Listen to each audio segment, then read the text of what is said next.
வணக்கம். இன்றைக்கி ஜானூஸ் கிச்சனில் ஒரு ஸ்பைசியான முட்டை வறுவல் செய்யலாம்.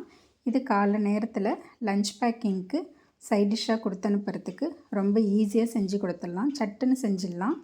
ஒரு தவாவில் 1 டேபிள் ஸ்பூன் அளவுக்கு எண்ணெய் சேர்த்துருந்தேன். அதில் கொஞ்சமாக பெருஞ்சீரகம் நசுக்கி போட்டிருக்கேன். 2 சிட்டிகை மஞ்சள் தூள், காரத்துக்கு மிளகாய்த்தூள் கொஞ்சம் போட்டிருக்கேன். டேஸ்ட்டுக்கு தகுந்த மாதிரி உப்பு போட்டிருக்கேன். இதெல்லாம் இந்த மாதிரி கலந்து விட்டுக்கலாம்.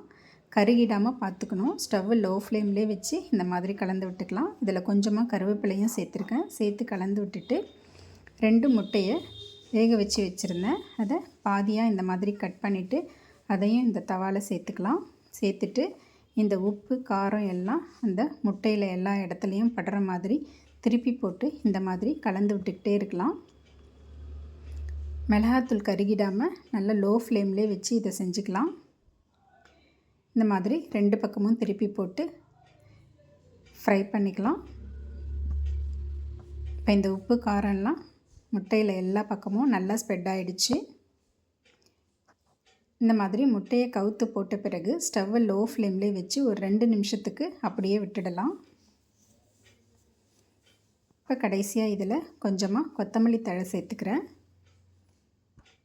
சேர்த்துட்டு ஒரு வாட்டி பரட்டி விட்டுடலாம். அவ்வளோதாங்க, ஒரு ஸ்பைசியான முட்டை வறுவல் ரெடி ஆகிடுச்சு. காலையில் லஞ்ச் பேக்கிங் பண்ணும்போது இந்த சைட் டிஷ்ஷை ரொம்ப ஈஸியாக டக்குன்னு செஞ்சு முடிச்சிடலாம். இந்த முட்டையோட கொஞ்சமாக லெமன் பிழிஞ்சு ஊற்றி சாப்பிட்றதுக்கு ரொம்ப நல்லாயிருக்கும். தேங்க்ஸ் ஃபார் வாட்சிங்.